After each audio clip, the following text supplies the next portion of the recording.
"This work is absolute trash," she shouted, swiping all my files into the recycle bin. "Try again if you can." I watched months of effort disappear, then answered the incoming call. "Yes, I accept your $400,000 offer to be your creative director." Her arrogant expression crumbled when.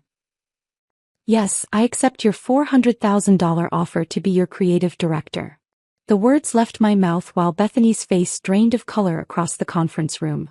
30 seconds earlier she had deleted my entire creative portfolio in front of our entire team, believing she was eliminating a problem employee. Instead she had just handed me the perfect weapon for the most satisfying workplace revenge imaginable. The timing was so perfect it felt orchestrated by the universe itself. But this story really begins 2.5 years earlier, when I walked into what I thought was a creative agency and discovered it was actually a design factory. September rain pelted the windows of Meridian Creative Studios as I pushed through glass doors that promised creative innovation but delivered corporate mediocrity. My portfolio bag contained everything I believed design could accomplish: university projects that told stories, freelance work that captured authentic brand personalities, concepts that connected emotionally with audiences. I was ready to join what Portland's business community considered a rising creative force. Before we continue with this revenge story, if you've ever felt undervalued at work or had your creativity dismissed by jealous supervisors, please hit subscribe. It's free and helps us reach more creatives who need this validation. Now let's see how my secret strategy unfolds. The reception area looked impressive enough. Polished concrete floors, exposed brick walls, industrial lighting that screamed, "We're artsy." But something felt immediately wrong. The activity buzzing around me was mechanical, repetitive. Designers hunched over monitors clicking through template libraries instead of sketching original ideas. The walls displayed framed client campaigns that shared an unsettling similarity: different company names, identical visual approaches. "You must be Lucia." Bethany Voss materialized beside me without warning, her smile sharp and calculating. She was younger than I'd expected for a creative director, probably early 30s, with perfectly styled blonde hair and a wardrobe that cost more than most designers' monthly salaries. Everything about her screamed control and authority. "I'm Bethany, your new creative director. We need to establish some ground rules immediately." Her office was a shrine to efficiency over inspiration. Color-coded filing systems lined one wall, productivity charts tracked every designer's billable hours, and motivational posters about meeting deadlines replaced any actual creative work. Not a single piece of original artwork, cultural artifact, or source of inspiration anywhere. The space felt like an accountant's office pretending to be creative. "Let me be absolutely clear about expectations," she began, opening a thick binder labeled Standard Operating Procedures, with the reverence most people reserved for religious texts. "We run a professional operation here. Clients receive quality results on schedule and within budget. They don't need creative therapy sessions or personal storytelling adventures. They need functional logos, effective brochures, and websites that generate business." She flipped through pages of templates and style guides with obvious pride. Everything was systematized, categorized, reduced to formulas that eliminated creativity in favor of predictable outcomes. "This is what professional design looks like," she continued, showing me their client portfolio. "Consistent, reliable, efficient. No artistic ego trips or experimental concepts that confuse clients." My stomach dropped as I examined their work. A restaurant's branding looked identical to a law firm's, which looked exactly like a tech startup's. The only variations were color schemes and fonts. Every project followed the same visual formula regardless of industry, target audience, or brand personality. The previous senior designer lasted exactly 6 months before deciding our standards were too demanding, Bethany added with obvious satisfaction. She kept talking about authentic brand storytelling and cultural sensitivity. Pure nonsense that wasted billable hours and confused clients who just wanted professional results. I realized with growing horror that I had walked into a creative wasteland where authentic brand connection had been completely sacrificed for efficiency metrics and template-based production. This wasn't a design agency. It was a digital assembly line. My first week at Meridian confirmed every terrible suspicion. Colleagues worked with mechanical precision, opening template files and swapping out text and images like factory workers assembling identical products. Nobody asked questions about client histories, cultural backgrounds, or brand personalities. They simply executed predetermined formulas that guaranteed mediocre results. During lunch breaks, I began secretly researching our clients to understand who they actually were beyond the template treatments they received. Marcus Holloway owned a craft brewery that struggled to connect with younger demographics despite producing excellent beer. Their current branding could have belonged to any brewery in America, generic, forgettable, completely disconnected from their actual story. But buried in a brief client call transcript, I discovered something fascinating. Marcus had mentioned that his grandfather had been a brewmaster in Germany before immigrating to Oregon in the 1940s. That single detail sparked possibilities that Bethany's template approach would never explore. What if we told the story of brewing traditions crossing oceans and generations? I spent 3 evenings at local Portland pubs, talking to bartenders and longtime residents about the city's brewing heritage. I learned about Prohibition-era speakeasies, post-war immigration patterns, and how European brewing techniques had shaped Pacific Northwest beer culture. Marcus's family story wasn't just personal history, it was part of Portland's cultural DNA. My research filled a private notebook that I kept carefully hidden from Bethany's surveillance. These weren't official client files. They were human stories waiting to be transformed into authentic creative work. Every conversation revealed connections between personal histories and business visions that template designs completely ignored. The breakthrough came when I developed preliminary concepts honoring Marcus's grandfather's German brewing traditions while celebrating Portland's modern craft beer scene. The logo incorporated vintage typography reminiscent of 1940s brewery signage, with subtle references to both German heritage and Oregon landscapes. The brand's story connected immigration courage to entrepreneurial spirit, tradition to innovation. Marcus's reaction was immediate and emotional. 20 years in business and nobody has ever understood what my brewery actually represents, he said, studying the concepts with obvious amazement. This captures everything I've been trying to express but never knew how to articulate. The rebrand generated immediate results that vindicated everything I believed about authentic storytelling. Sales increased 30% within 8 weeks, and Marcus extended our contract for additional packaging design worth $35,000. But more importantly, he started referring other brewery owners who wanted the same cultural storytelling approach. My second major breakthrough came through Elena Vasquez, whose sustainable fashion boutique had been struggling with generic environmental messaging that felt preachy and disconnected from her actual values. Bethany had prescribed the usual sustainability template: green colors, leaf imagery, standard eco-friendly slogans that could have applied to any environmentally conscious business. But during casual conversation, Elena mentioned something that changed everything. Her grandmother had taught her traditional Mexican embroidery techniques passed down through generations. These weren't just sewing skills. They were cultural preservation methods that connected sustainable practices to ancestral wisdom. I requested permission to visit her workshop, claiming I needed to understand her production process for accurate brand messaging. What I actually wanted was to learn about the cultural traditions that motivated her business philosophy beyond surface-level environmentalism. Elena's workspace revealed extraordinary depth that template approaches completely missed. Hand-sewn samples showcased intricate patterns her grandmother had learned as a child in Guadalajara. Each stitch carried cultural significance: family protection symbols, agricultural abundance patterns, spiritual connection motifs. The sustainable fashion wasn't just environmental activism, it was cultural heritage preservation. I spent an entire weekend photographing Elena's hands recreating her grandmother's embroidery techniques, capturing the meditation and intention behind each careful stitch. The resulting campaign told stories about how traditional craftsmanship offered alternatives to fast fashion's environmental destruction. Instead of generic "save the planet" messaging, we created copies celebrating ancestral wisdom that understood sustainable practices long before environmentalism became trendy. The visuals showcased Elena's hands working with techniques her grandmother had used, creating powerful connections between cultural heritage and modern sustainability. The response exceeded every expectation. Social media engagement increased 340%. 12 new wholesale clients specifically mentioned being moved by the family story connection, and Elena's boutique transformed from struggling startup to recognized leader in conscious fashion.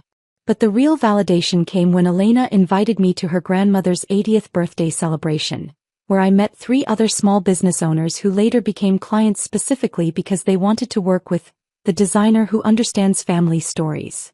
As word spread through Portland's entrepreneurial community, something unprecedented began happening. Clients started bypassing Meridian's official communication channels to contact me directly. Marcus would text photos of new beer label concepts, asking for creative feedback that went far beyond our contracted services. Elena sent updates about her grandmother's health and how it influenced her seasonal collections. These personal connections violated every boundary Bethany had established, but they generated real business results that couldn't be argued with. Referrals came through relationships rather than cold sales calls. Clients renewed contracts because they felt understood and valued, not just professionally served. I maintained detailed records of these personal connections in encrypted files on my personal laptop: birthday reminders, family milestone celebrations, business challenge discussions, dreams for future growth. Information that would never fit into Meridian's standardized client management system but proved essential for creating truly personalized creative solutions. The network grew organically as satisfied clients introduced me to other entrepreneurs who valued authentic storytelling over template design. Within 18 months, I had cultivated relationships with over 30 business owners who trusted me with their most important brand decisions. But this success was creating an increasingly dangerous situation with Bethany, who viewed personal client relationships as unprofessional boundary violations rather than the foundation of sustainable creative partnerships that were generating record revenue for the agency. The December holiday party at Meridian should have been a celebration of our record-breaking year. Client retention had reached an all-time high, referrals were flooding in, and several campaigns had won regional awards. Instead, I found myself standing near the catering table, overhearing a conversation that would shatter my understanding of everything I thought I knew about my workplace dynamics. "Bethany, sweetheart, we need to discuss the creative department's direction." Trevor Ashford's voice carried across the conference room where he'd cornered my supervisor near the bar setup. I froze, pretending to examine the cheese selection while straining to hear their conversation. The casual intimacy in his tone caught my attention. This wasn't how bosses typically addressed employees. "Dad, I've got everything under control," Bethany replied, and my blood went cold. Dad? Trevor wasn't just the founder, he was her father-in-law.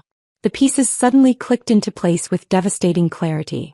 Bethany's unshakable confidence despite mediocre results, her immunity to criticism, her ability to reassign successful projects without consequences, it all made sense now. "The client satisfaction scores are concerning," Trevor continued, glancing around to ensure they weren't being overheard. "Board members are asking questions about our retention strategies. They want to know why our numbers improved so dramatically this year." Bethany's laugh was sharp and dismissive. "Creative people are just difficult to manage, Trevor. You know how they get all emotional about their work, thinking they're artists instead of service providers. The real problem is designers who overcomplicate simple projects and create unrealistic client expectations." My hands trembled as I reached for a napkin, realizing she was talking about me. "Take Lucia for example," she continued, confirming my worst fears. "She's constantly playing therapist with clients instead of focusing on actual design work. All that research and personal connection nonsense makes other clients think they deserve the same treatment. It's unsustainable and unprofessional." Cameron Ashford, a man I now realized was Bethany's husband and Trevor's son, appeared beside them holding a whiskey. He barely glanced up from his phone as he nodded along with his wife's assessment. "Whatever you think is best, honey. You're the creative expert." Standing there with party noise swirling around me, I understood that I wasn't just dealing with a difficult supervisor. I was threatening the career security of someone who had married into ownership and felt entitled to creative control regardless of actual talent or business results. This wasn't about design philosophy. It was about protecting family interests. 3 weeks later, I was working late on Elena's spring collection campaign when I heard unexpected voices from the conference room. Thursday evenings were typically dead quiet, but laughter and conversation suggested some kind of gathering.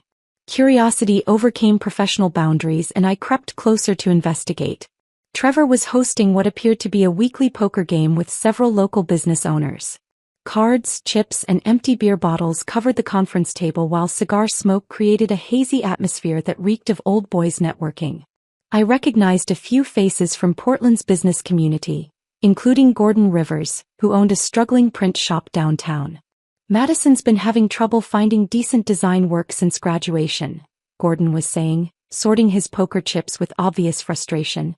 Art school fills their heads with all these creative ideas, but nobody wants to hire someone without experience. Catch-22 situation. Bethany, who had apparently joined their boys' club despite being the only woman present, leaned forward with interest. We might be able to help Madison gain some real-world experience here at Meridian. Fresh perspective could be exactly what we need. Trevor seemed hesitant, probably calculating salary costs. We're pretty well staffed right now, especially in the creative department. Not sure we have room for additional designers. Actually, Bethany continued with calculated precision, some designers create more problems than solutions. All that hand-holding and personal relationship building might seem impressive, but it's not scalable or efficient. Fresh talent who understands professional boundaries might be exactly what our clients need. My stomach dropped as I realized she was orchestrating my replacement through her father-in-law's poker connections. Gordon Rivers enthusiastically offered to waive Madison's usual salary requirements in exchange for professional experience, making the arrangement even more appealing from a budget perspective. Madison's young, eager, and won't have any bad habits to unlearn, Bethany added with obvious satisfaction. Sometimes you need to clear out the underbrush before new growth can flourish. The metaphor wasn't subtle. I was the underbrush that needed clearing to make room for someone's inexperienced daughter who would follow orders without question or creative resistance. My research into Madison Rivers revealed everything I feared about Bethany's replacement strategy. Her online portfolio consisted entirely of student exercises, basic logo variations, template-based layouts, and conceptual work that had never faced real client scrutiny or market testing. Her LinkedIn profile showed zero professional design experience beyond a summer internship at her father's print shop, where she had apparently organized filing systems and answered customer phone calls. Her Instagram account painted an even more concerning picture. Endless selfies at coffee shops with MacBook props, aesthetic flat-lay photos of design supplies, and inspirational quotes about creativity that revealed someone more interested in the lifestyle of being a designer than the actual craft of visual communication. The qualifications mismatch was staggering. Marcus Holloway's brewery rebranding had required deep understanding of Portland's cultural heritage, craft beer industry dynamics, and the emotional complexity of honoring immigration stories through visual identity. Elena Vasquez's sustainable fashion campaign demanded cultural sensitivity around traditional Mexican craftsmanship and sophisticated messaging about environmental responsibility. Madison's most complex project appeared to be concert posters for university parties, work that required basic text hierarchy and decorative elements but none of the strategic thinking, cultural research, or authentic storytelling that had generated hundreds of thousands in new revenue for Meridian. Yet Bethany was planning to replace proven success with nepotistic favoritism, apparently believing that enthusiasm and willingness to follow orders could substitute for experience, cultural competence, and demonstrated results. Once I understood Bethany's replacement strategy, her behavior shifted into deliberate sabotage mode. She began assigning contradictory deadlines that required completing major projects simultaneously, knowing that maintaining my quality standards would become mathematically impossible. The brewery's seasonal packaging campaign and Elena's spring collection branding both received identical deadlines despite requiring completely different research approaches and creative development time. When clients requested revisions, a normal part of any creative process, Bethany would delay approving my proposed changes until the last possible moment, creating artificial time pressure that forced rushed decisions. She would hold revision requests for days, then express concern about timeline delays as if she hadn't been the bottleneck. Her most manipulative tactic involved excluding me from initial client consultations while claiming schedule conflicts, then providing only secondhand information about project requirements. She would relay abbreviated briefs that missed crucial details about brand personality, target audience concerns, or cultural sensitivities, then express disappointment when my designs didn't capture elements I had never been informed about. I thought you would have intuited that the restaurant client wanted to emphasize their farm-to-table sourcing, she said during one particularly frustrating review session. Good designers shouldn't need everything spelled out explicitly. These tactics were clearly designed to create a paper trail of missed deadlines and client dissatisfaction that would justify my termination. I began documenting every instance of sabotage, every impossible deadline, every deliberately withheld piece of information, building my own evidence file of systematic workplace harassment. Despite Bethany's sabotage attempts, my relationships with clients continued strengthening in ways that completely bypassed her authority and control. Marcus invited me to his brewery's second anniversary celebration, where I met 5 other local business owners who expressed genuine interest in working with Meridian specifically because of the storytelling approach I had developed for his brand. Elena's referrals proved even more valuable. Her cousin was launching an upscale restaurant in Seattle and wanted the same cultural sensitivity and authentic storytelling that had transformed Elena's fashion boutique. The potential project was worth $50,000, significant revenue that hadn't come through normal sales channels or Bethany's approved marketing efforts. These organic referrals represented the kind of sustainable business growth that traditional agencies struggled to achieve through cold calls and generic presentations. But instead of celebrating this success, Bethany viewed client loyalty as evidence of inappropriate boundary crossing that threatened her control over creative relationships. She began monitoring my email communications with clients, demanding that all contact go through her approval first. When clients specifically requested me for new projects, she would assign them to other team members, claiming it was important to develop everyone's skills equally and prevent unhealthy client dependencies. This controlling behavior frustrated clients who had chosen Meridian specifically because of their positive experience with my personalized approach to their brand challenges. They wanted cultural understanding and authentic storytelling, not generic template solutions delivered by whoever happened to be available. The stage was set for a confrontation that would determine whether authentic creative relationships or corporate control would define Meridian's future. The confrontation that would define my career began on a gray Monday morning that felt heavy with unspoken threats. My inbox pinged at 8:47 a.m. with an email that made my coffee taste bitter.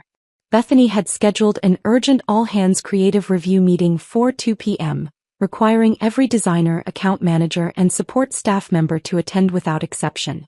The subject line read, "Professional Standards and Portfolio Quality Assessment," words that felt like a death sentence given the mounting tensions over my client relationships. Something was terribly wrong. The office atmosphere crackled with nervous energy and hushed conversations that died the moment I approached. Bethany spent most of the morning locked in Trevor's office, their voices occasionally rising above the glass partition before dropping back to conspiratorial whispers. When I passed by, their conversation would halt abruptly, both pairs of eyes tracking my movement with predatory focus. The most unsettling development was Madison Rivers' presence in the reception area. She sat primly in a visitor's chair, clutching a portfolio case and checking her reflection in her phone screen every few minutes. This was supposedly an informational interview, but everything about her demeanor suggested someone preparing for their first day of work rather than a casual conversation about potential opportunities. I heard Bethany talking to Trevor about making an example of inappropriate client relationships, Sarah Martinez whispered during our coffee break, her eyes darting nervously toward the executive offices. She kept mentioning specific names and talking about documentation. It didn't sound good. My hands trembled as I returned to my desk, instinctively knowing that whatever Bethany had orchestrated would target my work directly. I spent the remaining morning hours frantically backing up my portfolio files to multiple cloud storage accounts, external drives, and even emailing copies to my personal accounts. Years of cultural research, client testimonials, breakthrough campaign concepts, and authentic brand stories, everything that proved my approach generated real business results. When 2 p.m. arrived, 15 staff members filed into the conference room with the nervous energy of students expecting a pop quiz they hadn't studied for. Bethany stood at the front, connecting her laptop to the main display screen with movements that suggested theatrical preparation. Her expression carried grim satisfaction that made my stomach churn with dread. The attack began with deceptive reasonableness. "Today we're going to examine actual case studies of inappropriate client management," Bethany announced, her voice carrying artificial authority. Professional boundaries exist for important reasons, and I want everyone to understand what happens when designers prioritize personal relationships over business standards. My portfolio files appeared on the main screen, months of carefully crafted brand stories, detailed client research, and creative solutions that had generated hundreds of thousands in revenue for Meridian. But Bethany began reframing every success as evidence of professional misconduct with surgical precision. "Let's examine this brewery project," she said, clicking through my research documentation for Marcus Holloway's rebrand. "Notice how the designer spent excessive time researching family history and cultural background instead of focusing on actual design deliverables.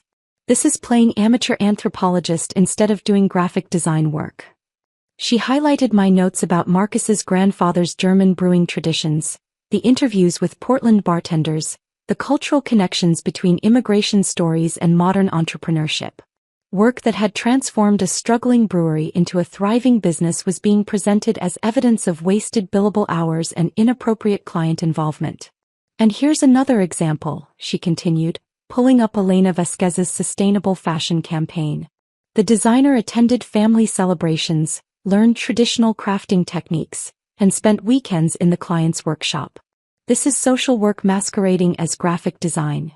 My face burned with humiliation as colleagues shifted uncomfortably in their chairs. They were witnessing successful projects being systematically reframed as professional failures, and everyone understood the implications. Sarah Martinez couldn't make eye contact. Other designers studied their notebooks with obvious discomfort, recognizing that their own client relationships might be scrutinized next. The torture intensified when Bethany began reading direct quotes from my client research files.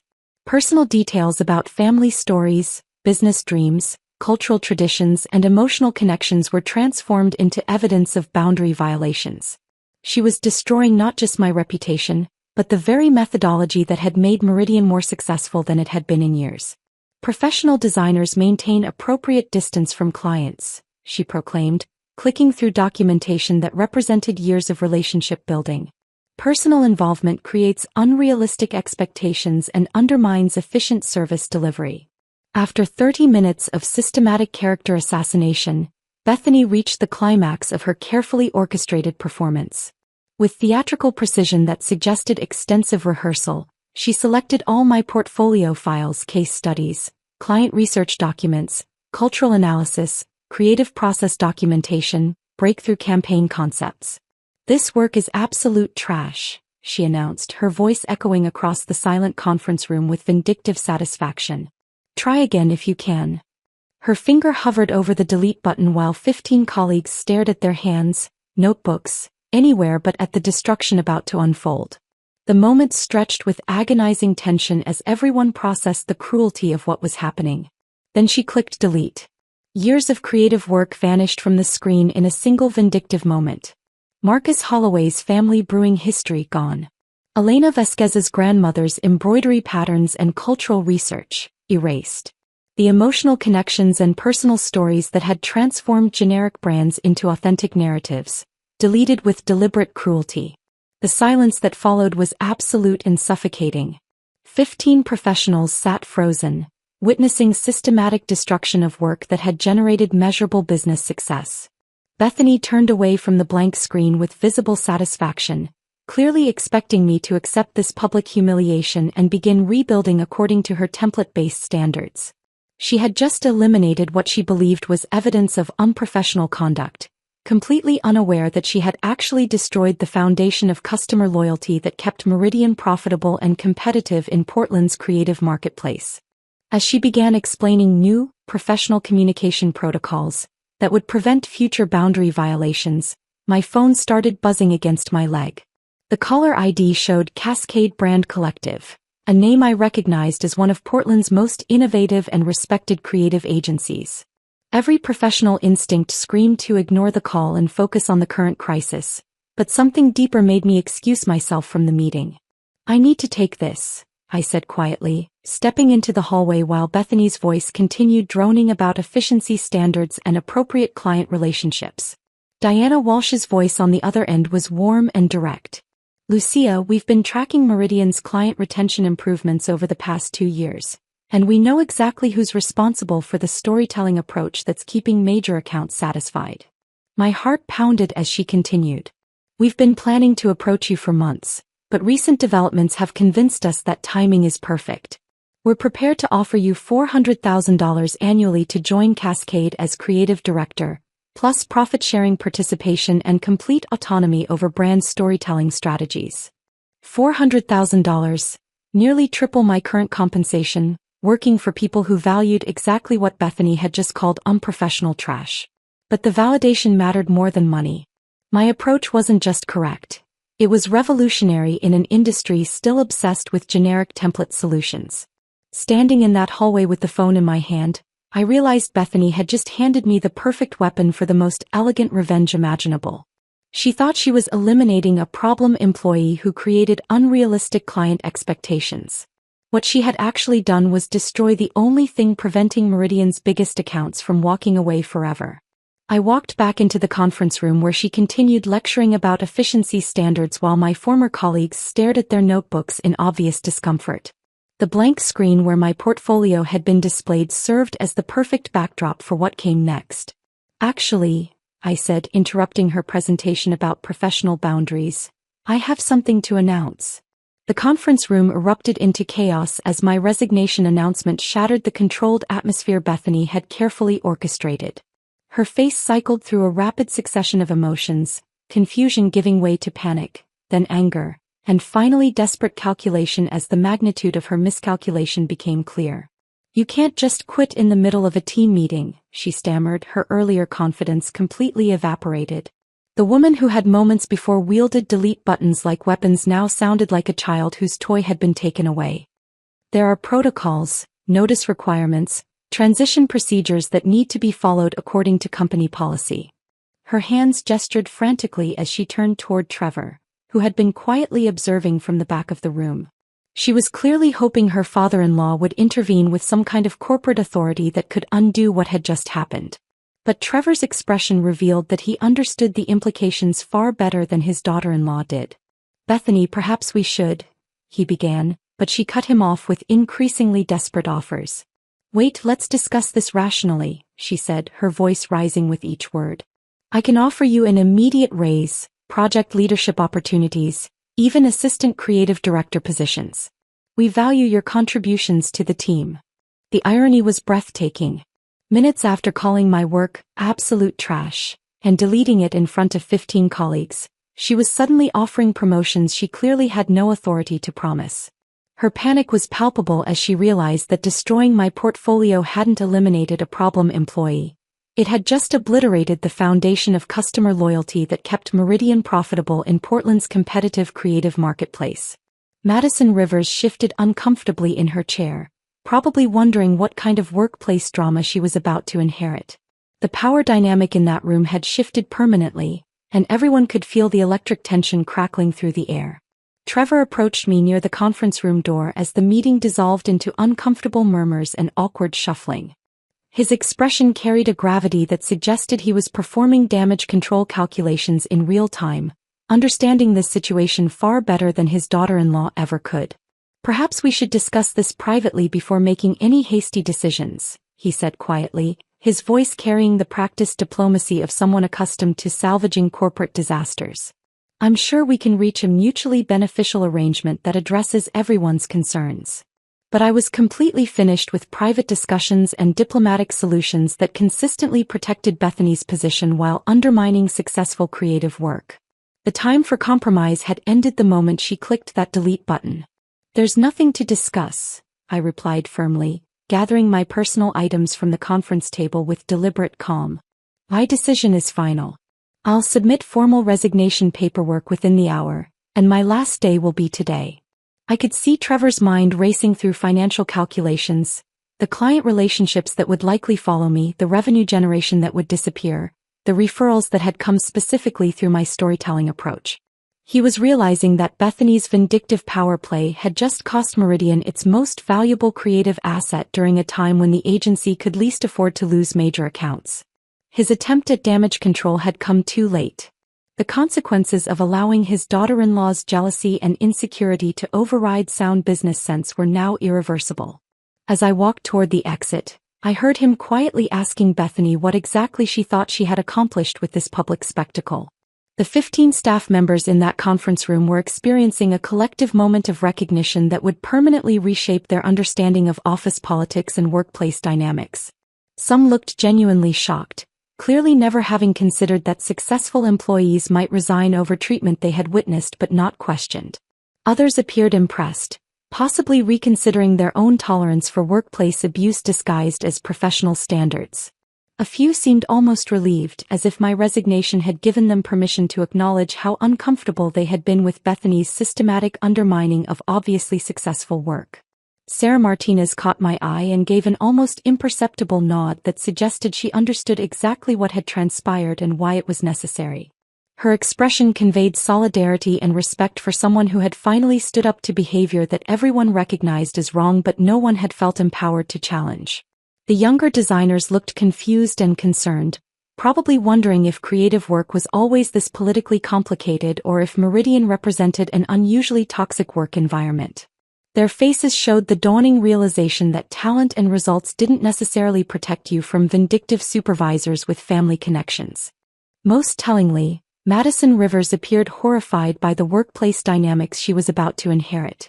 Whatever romanticized vision she'd had of agency life was being replaced by the harsh reality of office politics, family favoritism, and creative work being weaponized for personal vendettas.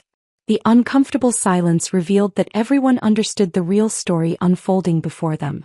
A talented employee had just been pushed out by someone whose authority came from family connections rather than creative competence, and the consequences would be severe for everyone remaining at Meridian.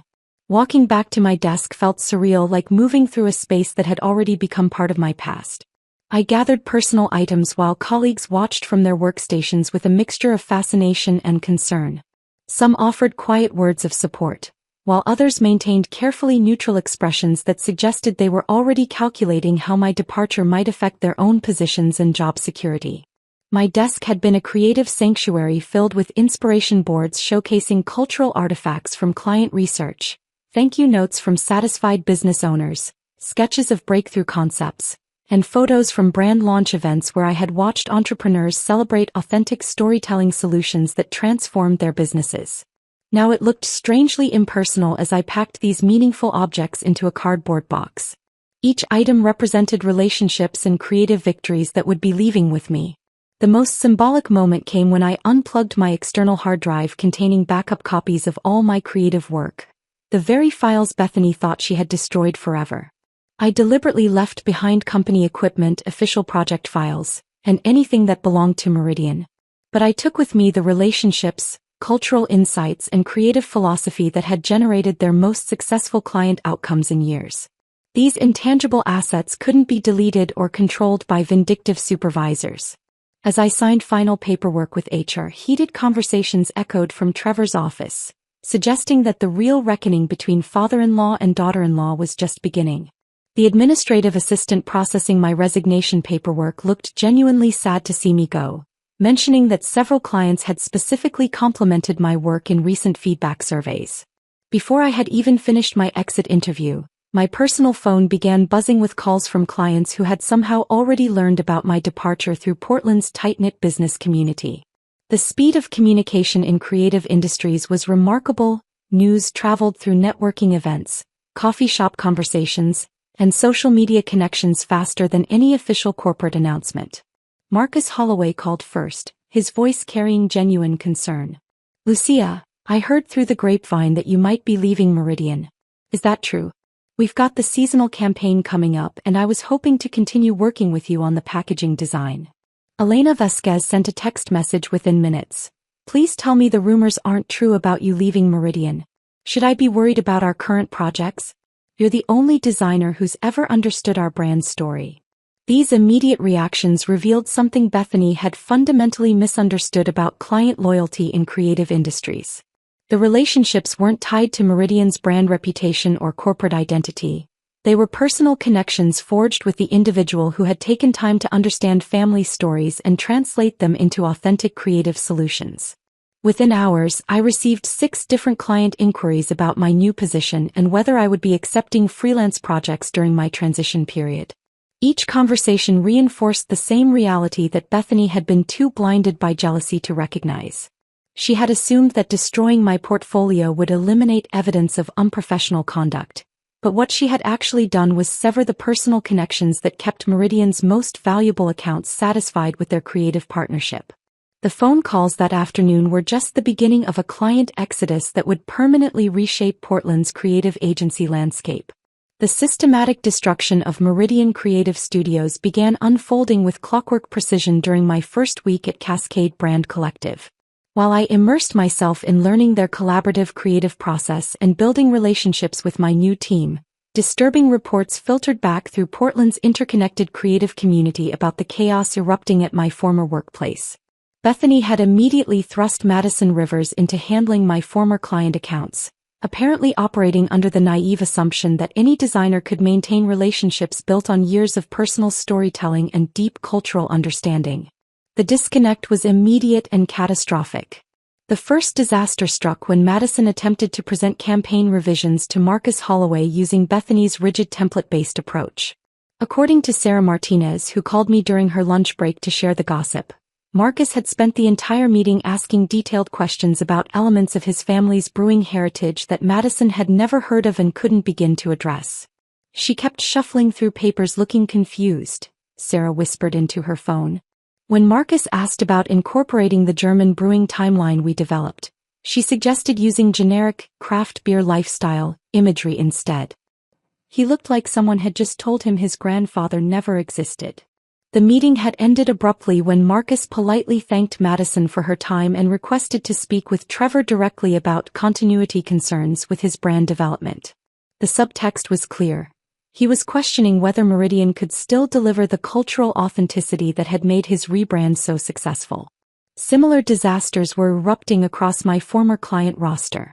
Elena Vasquez had scheduled a consultation about expanding her sustainable fashion line's cultural messaging, only to discover that Madison knew absolutely nothing about traditional Mexican embroidery techniques or the ancestral wisdom that connected sustainable practices to family heritage. The poor girl tried to suggest we focus on general eco-friendly themes instead. Elena had texted me directly. She kept asking why we needed to complicate things with cultural stories when simple environmental messaging would be easier to execute. Madison was undoubtedly talented at executing predetermined concepts and following established templates, but she was completely unprepared for the cultural sensitivity, historical research, and personal relationship building that had made these client partnerships so valuable. Bethany had assumed that design skills were interchangeable, missing the fundamental truth that authentic brand storytelling required years of trust building and cultural competence. By the end of my first month at Cascade, the financial devastation at Meridian had become impossible to conceal from Portland's tight-knit business community. Industry contacts were sharing increasingly alarming reports about client defections that went far beyond anything I had anticipated. 11 former clients representing over 70% of Meridian's annual billings had either terminated their contracts outright or announced they would not renew when current projects concluded. The speed and scale of departures was unprecedented in Portland's creative agency landscape. Marcus Holloway's brewery, which had generated $85,000 in revenue over 2 years, had officially switched to Cascade specifically to continue working with me on their upcoming expansion campaign. His decision sent shockwaves through the industry because established clients rarely changed agencies mid-campaign unless something had gone seriously wrong. Elena Vasquez had not only moved her sustainable fashion account but actively recommended 3 other conscious retail brands who valued the cultural storytelling approach that Meridian had systematically eliminated. Her referrals represented potential new business worth over $120,000 annually, revenue that would have normally flowed to Meridian through their existing relationship. The most devastating loss was probably the Pacific Northwest Restaurant Group, a hospitality client who had maintained loyalty to Meridian for 4 years across various property rebrands. They had stayed specifically because of the personal attention their family business received, understanding that their Italian-American heritage required cultural sensitivity that generic agencies couldn't provide. When they discovered that their longtime creative contact was no longer available and that future projects would follow standardized restaurant branding templates, they terminated their relationship within 2 weeks. Their departure eliminated $60,000 in annual billings and removed a prestigious portfolio piece that had attracted other hospitality clients. Each client departure created cascading ripple effects as former accounts shared their experiences with other business owners throughout Portland's interconnected entrepreneurial community. Word spread through coffee shop conversations, networking events, and social media discussions that Meridian had fundamentally changed their approach to client relationships. Trevor's emergency board meetings had become weekly occurrences as investors demanded explanations for how an agency could lose most of its major accounts within 30 days. The financial projections were becoming increasingly dire. As the client exodus accelerated beyond all reasonable expectations, Bethany's desperate attempts at damage control revealed just how completely she had misunderstood the nature of creative client relationships that extended beyond simple vendor arrangements.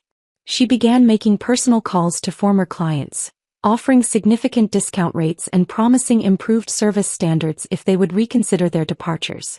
These conversations backfired spectacularly because she couldn't answer basic questions about brand histories or personal details that had been central to their creative strategies. When Marcus asked about incorporating his family's brewing timeline into future campaigns, Bethany admitted she had no idea what he was referring to, making it painfully clear that all institutional knowledge about his brand had departed with me. Elena received a similar call where Bethany suggested they could simplify the cultural elements to make projects more efficient, completely missing the point that cultural authenticity was the foundation of Elena's brand identity. Recognizing that she lacked the cultural competence to rebuild these relationships, Bethany attempted to hire freelance designers who specialized in storytelling approaches. But without the detailed client research, cultural understanding, and personal trust that had taken years to develop, their efforts felt generic and performative. Most desperately, she began actively criticizing my work to remaining clients, suggesting that my departure represented an opportunity to return to professional design standards, rather than acknowledging that my approach had been the primary driver of their recent success. These conversations only reinforced clients' decisions to seek creative partners who valued personal connections rather than dismissing them as unprofessional boundary violations. The true scope of Bethany's miscalculation became crystal clear during Meridian's quarterly financial review, when Trevor discovered that the agency was facing its worst revenue decline in company history. The client departures hadn't just eliminated current income streams. They had completely destroyed the referral network that had been driving sustainable new business growth for over 2 years. The reputation damage was spreading exponentially through Portland's business community as former clients shared their experiences with other entrepreneurs who were considering creative agency partnerships. Trevor began receiving increasingly uncomfortable calls from board members and investors questioning the leadership decisions that had led to such catastrophic client loss during what should have been a period of expansion and growth. The family business dynamics that had previously protected Bethany's position were now becoming a significant liability. Cameron faced mounting pressure from his father and other family stakeholders to either control his wife's management approach or remove her from a position where her decisions were systematically destroying generational wealth. Emergency meetings with financial advisors revealed that Meridian might need to consider merger opportunities with larger agencies or implement significant downsizing measures to survive the revenue crisis. Trevor was finally realizing that protecting his daughter-in-law's authority had cost him the creative talent that had been rebuilding his agency's reputation and financial stability over the past 2 years. By month 3, the consequences had extended far beyond immediate client losses to fundamental damage of Meridian's position in Portland's competitive creative marketplace. Industry publications were covering the situation as a case study of how agencies could destroy valuable client relationships through poor leadership decisions, though professional courtesy prevented them from naming Meridian directly. However, the creative community understood every detail, and the story had become a cautionary tale shared at professional networking events and design conferences across the Pacific Northwest. The narrative was spreading that Meridian had driven away successful talent through internal politics rather than supporting approaches that generated measurable business results. Talented designers began actively avoiding Meridian's job postings, recognizing that an agency which had systematically eliminated its most successful creative professional might not represent a stable or rewarding career choice. New client inquiries dropped dramatically as business owners heard through professional networks about the client exodus and management problems. Most damaging was the complete loss of creative credibility that had taken years to establish. Meridian had built its recent reputation on personal storytelling and authentic brand development, but the systematic destruction of those capabilities had reduced them to offering generic template services that dozens of other agencies could provide more cost-effectively. The competitive advantage I had built for them was gone forever, replaced by industry recognition as an agency that prioritized internal politics over client success and creative excellence. The transformation of my professional life at Cascade Brand Collective exceeded every expectation I had harbored about what creative work could accomplish when freed from corporate constraints and vindictive supervision. Within 6 months, I was experiencing the profound satisfaction of operating in an environment that genuinely valued creative storytelling and authentic client relationships as core business principles rather than inefficient luxuries. Unlike Meridian's suffocating hierarchy and rigid template-based approach, Cascade operated on truly collaborative principles where innovative ideas were celebrated regardless of their source or complexity. My colleagues didn't view cultural research as time-wasting. They recognized it as the foundation of breakthrough creative work that generated sustainable business results. My first major project involved rebranding a Portland-based sustainable technology startup, and Diana Walsh gave me complete freedom to explore the founder's fascinating background as a former environmental scientist who had abandoned academia to develop practical clean energy solutions. The resulting brand identity told a compelling story about scientific passion translating into entrepreneurial action, creating emotional connections that resonated far beyond typical startup messaging. The campaign's success was immediate and measurable. The authentic storytelling approach helped the startup articulate their mission during investor presentations, ultimately contributing to their successful $2.3 million series of funding round. The lead investor specifically mentioned being moved by the brand story during the pitch process. Diana actively encouraged the research methodology that Bethany had systematically criticized and undermined. Deep client understanding isn't inefficiency, she explained during our first creative review. It's the competitive advantage that separates memorable brands from forgettable ones. My colleagues at Cascade included award-winning designers and strategic thinkers who viewed cultural sensitivity and personal storytelling as essential professional skills rather than unprofessional boundary violations. The office atmosphere was everything I had dreamed a creative agency could be: intellectually stimulating, professionally supportive, and financially rewarding for work that made meaningful differences in clients' business success. The most validating aspect of my success at Cascade was witnessing how organically former Meridian clients transitioned their business to continue working with me in my new environment. These weren't orchestrated recruitment efforts or calculated client theft. They were natural relationship migrations that proved the value of authentic creative partnerships. Marcus Holloway's brewery expansion project became one of Cascade's most celebrated campaigns, generating significant industry recognition and winning 3 major awards for authentic brand storytelling. The campaign successfully positioned his brewery's expansion into Washington state markets by honoring both Portland heritage and broader Pacific Northwest craft beer culture. Elena Vasquez's sustainable fashion brand flourished under our continued creative partnership.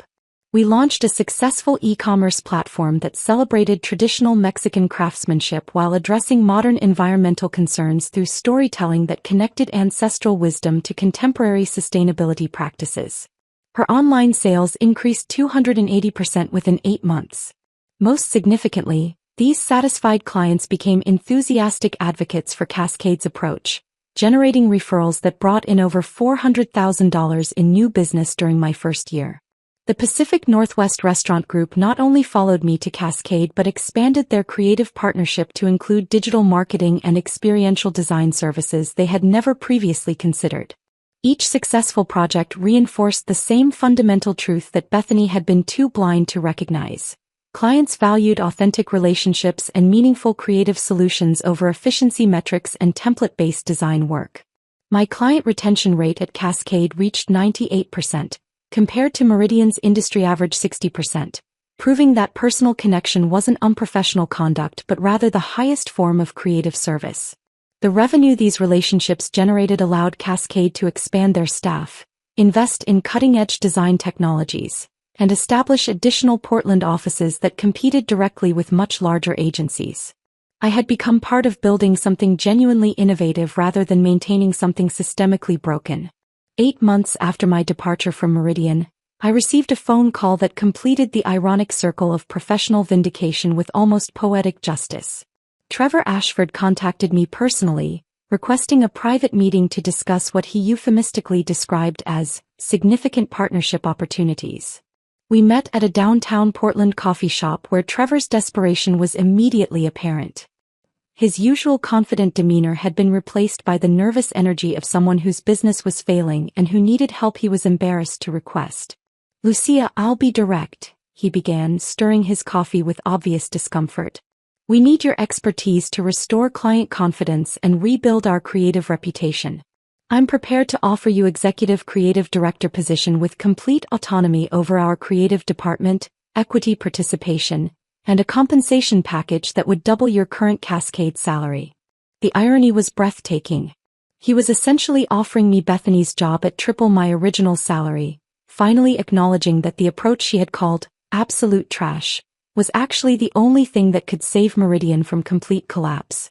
"Bethany's management approach created some unforeseen challenges," he continued, unable to directly admit that his daughter-in-law had nearly destroyed the family business through vindictive leadership and professional jealousy.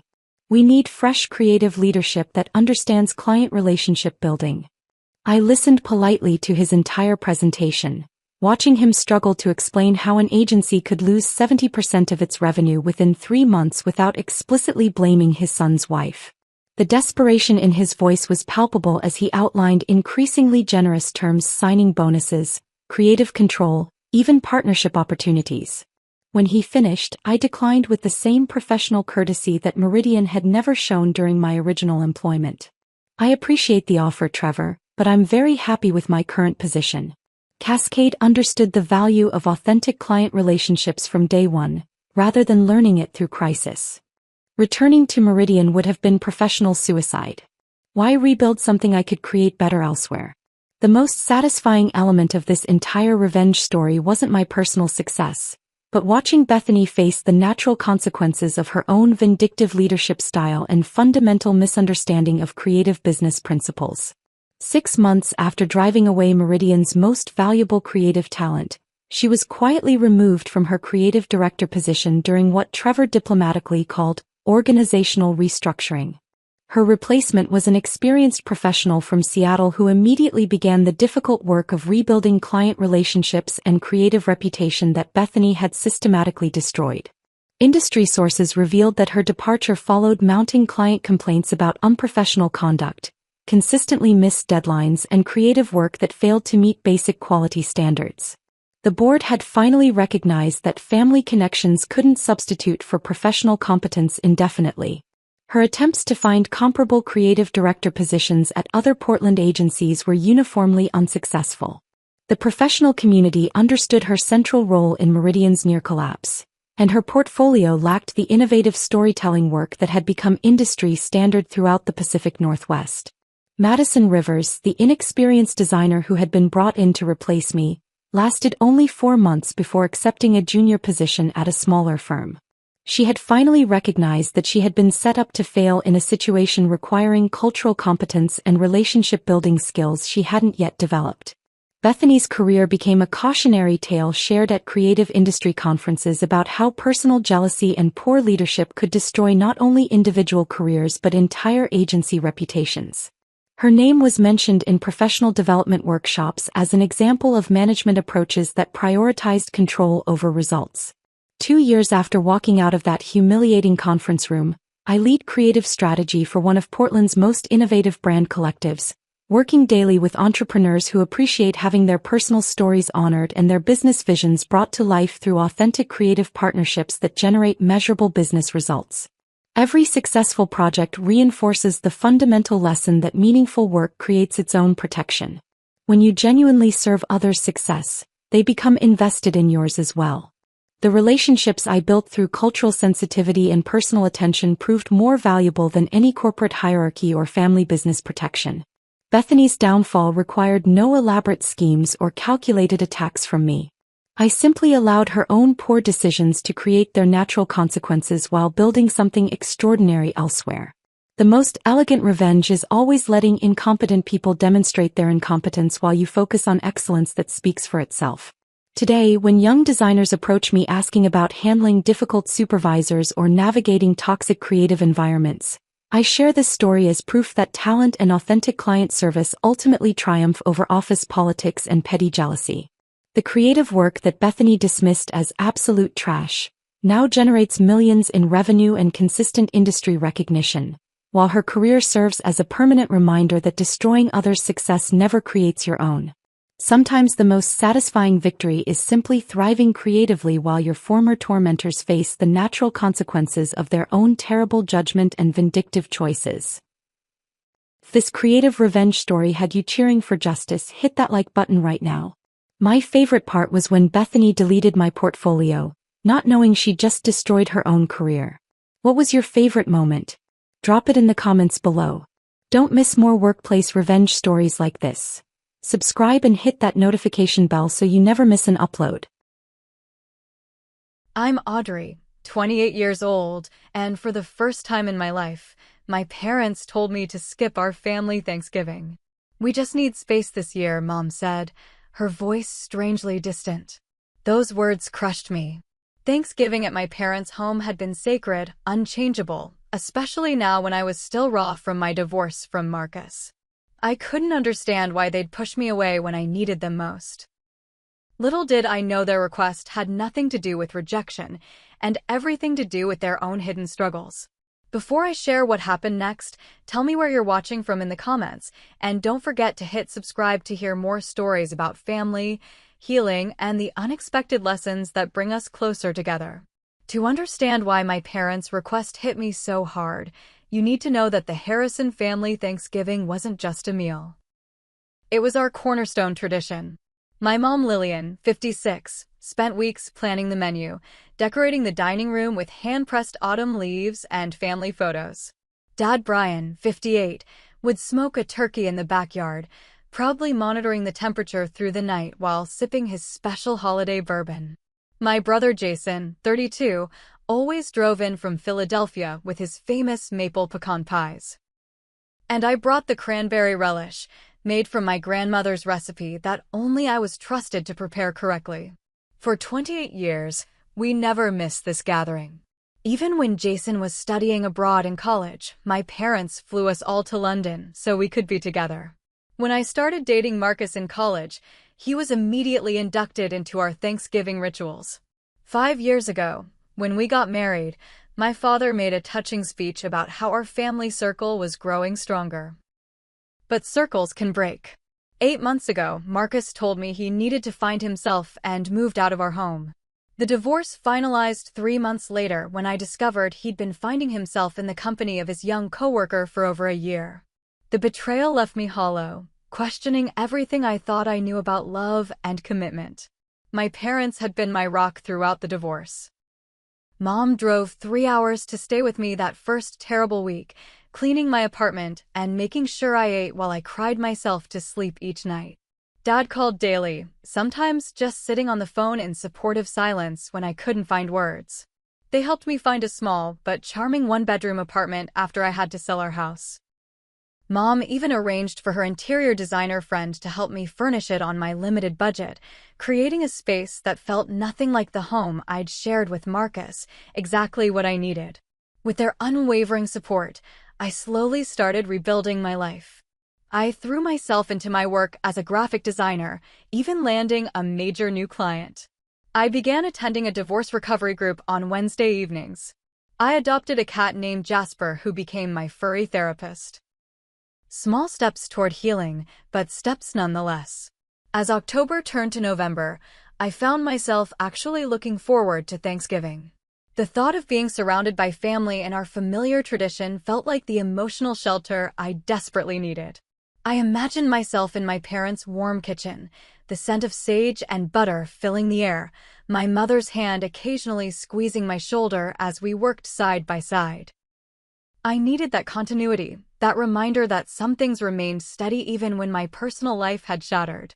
So when Mom called on a random Tuesday evening in early November, I answered with a smile, expecting to discuss Thanksgiving plans. "Audrey, honey," she began, her voice uncharacteristically hesitant. "Your father and I have been talking, and we think we should skip Thanksgiving this year." The words didn't register at first. Skip Thanksgiving? In our family, that was like suggesting we skip breathing. "What do you mean?" I asked, certain I'd misunderstood. We need some space this year. It's nothing for you to worry about." "Space from what?" "From me?" My voice cracked embarrassingly. "No, honey, no. It's not like that." Mom sighed. "We're just going through some things, and a big holiday feels like too much right now. We were thinking maybe we could do something small in December instead." I sat on my couch, Jasper purring obliviously beside me, as my mother continued with vague reassurances that explained nothing. By the time we hung up, I felt like I'd been slapped. What things could possibly be important enough to cancel our sacred family tradition? And why wouldn't she tell me what was really going on? Over the next few days, I called my mom 3 more times, trying to understand what was happening. Each conversation left me more confused than the last. "Are you and Dad having marriage problems?" I asked during our second call, my stomach twisting at the thought. After my own marriage imploded, the stability of my parents' 35-year union had become even more precious to me. "No, nothing like that," Mom said quickly. "We're fine, sweetheart. We just need a quiet year." During our third call, I tried a different approach. "Is it a health issue? Is Dad okay? Are you?" "We're both healthy," she assured me, but something in her voice sounded strained. "Please don't worry." "Then why won't you tell me what's going on?" I finally asked directly during our fourth conversation. "There's nothing going on," Mom replied, a defensive edge creeping into her voice. "Not everything has to be a dramatic situation, Audrey. Sometimes adults just need space." That stung. The implication that I was being childish or needy by simply wanting to understand cut deep. I ended the call quickly, blinking back tears. I called my brother Jason next, sure that he would share my confusion and concern. "Yeah, it's weird," he admitted. "Mom told me the same thing last night. But you know how they are, they've always been pretty independent. Maybe they're just tired." "Tired?" After hosting Thanksgiving for almost 30 years, they suddenly decide they're tired? And they won't even give us a real explanation? I paced my small living room, Jasper watching from his perch on the bookshelf. "Don't you think that's strange?" Jason paused. "I guess so. But what can we do? We can't force them to host Thanksgiving if they don't want to." "It's not about the hosting," I said, frustrated that he wasn't getting it. "We could have done it at your place or even squeezed into my apartment. It's about them basically uninviting us from the family holiday with no explanation. Don't you think that's hurtful?" Another pause. "I hadn't really thought about it that way," Jason admitted. "I've been swamped at work, trying to finish this project before the holiday." Of course, he hadn't thought about it. Jason had always been more detached from family dynamics than I was. Plus, he had his demanding job as an architect, a serious girlfriend, and a full social life. He wasn't nursing the raw wound of a failed marriage or counting on family Thanksgiving as an emotional lifeline. "Maybe they're mad at me," I said, voicing my deepest fear. "Maybe they're tired of dealing with my divorce drama and need a break from me." "Audrey, that's ridiculous," Jason said firmly. "Mom and Dad adore you. They've been worried sick about you all year. Then why shut me out now? It doesn't make sense." "I don't know," Jason sighed. "But I'm sure it's not about you." After hanging up with Jason, I spiraled into dark thoughts. What if my parents secretly blamed me for my failed marriage? What if they'd always liked Marcus better and were disappointed in me for not making it work? What if they'd just been pretending to be supportive while actually growing increasingly tired of my emotional neediness? I tried to push these thoughts away, knowing they weren't rational. My parents had never been anything but loving and supportive. They'd never given me any reason to doubt their devotion or honesty. But rejection, even a perceived one, has a way of awakening our deepest insecurities. Still, I decided to respect their wishes. If they needed space, I would give it to them, even if it hurt. I texted my mom, "I understand. Let me know when you're ready to get together. Love you both. Her response came quickly. Thank you for understanding, sweetheart. We love you too. But understanding was the last thing I felt. With Thanksgiving now a painful question mark, I needed to make alternative plans. My friend Stephanie immediately invited me to join her family gathering when I mentioned my situation. My mom always makes enough food for 50 people anyway, she said. And you know how much they love you. Please come, it'll be fun. I accepted gratefully, though the thought of being a charity case at someone else's family Thanksgiving made my chest tight. Stephanie had been a witness to my divorce drama, holding my hand through some of my darkest moments. Her parents had always been kind to me, but they weren't my family. They didn't know about my grandfather's secret ingredient in the turkey stuffing or laugh at my dad's annual retelling of the Great Turkey Fire of 2007. They wouldn't understand why I always sat in the chair next to the window or why the cranberry sauce had to be served in my grandmother's crystal dish. The awkwardness continued when extended family members started calling about Thanksgiving plans. What do you mean it's canceled? My Aunt Patricia asked when I called to explain the situation. Your mother hasn't mentioned anything to me. Are you sure you understood correctly? That's what she told me, I said, feeling increasingly uncomfortable. Maybe you should call her directly. I certainly will, Aunt Patricia said. This is very unlike Lillian. My cousin Drew texted next. Is everything okay with Uncle Brian and Aunt Lillian? Mom's freaking out about Thanksgiving being canceled. I responded vaguely, not wanting to spread concern but also unable to provide real answers I didn't have. By mid-November, I was tired of the confusion and increasingly worried. This behavior was so out of character for my parents that something significant must be happening. Whatever their need for space really meant, my gut told me they might need support more than solitude. After another sleepless night, I made a decision. I would drive to my parents' house that weekend unannounced. Perhaps face-to-face, I could finally understand what was happening with the two people who had always been my emotional foundation. The 3-hour drive to my parents' suburban home gave me plenty of time to rehearse what I would say. I didn't want to ambush them or make them feel like I was disrespecting their request for space. But I also needed them to understand how their unexplained withdrawal was affecting me. As I turned onto their familiar tree-lined street, my anxiety spiked. What if they were angry about my surprise visit? What if they refused to talk to me? Worse, what if I discovered they really were tired of supporting me through my divorce recovery? I pulled into their driveway behind my dad's silver Volvo. At least they were home. Taking a deep breath, I approached the front door of the colonial-style house I'd grown up in, noticing immediately that the porch planters, which Mom typically filled with seasonal flowers, sat empty. A small but telling detail. My mother had never neglected her beloved planters before. I rang the doorbell, heart pounding. After a long moment, the door swung open to reveal my mother, her expression shifting from polite readiness to shock. Audrey, what are you doing here? Her hand flew to her hair, which I now noticed lacked its usual perfect styling. I had to see you, I said simply. I've been worried. You should have called first, she said, but stepped back to let me in. The house felt different immediately. The entryway table was cluttered with mail and papers instead of displaying its usual careful arrangement of family photos and a fresh flower vase. The living room beyond had an unlived-in feel, despite clear signs of occupation, a coffee mug on the side table, a throw blanket crumpled on the couch. Is Dad home? I asked, following Mom toward the kitchen. He's in the basement, she replied, her movements tense as she filled the electric kettle, organizing some things. As we entered the kitchen, I was struck by the dining table, typically kept pristine except during holiday preparations, now covered with stacks of papers, folders, and what looked distinctly like financial statements.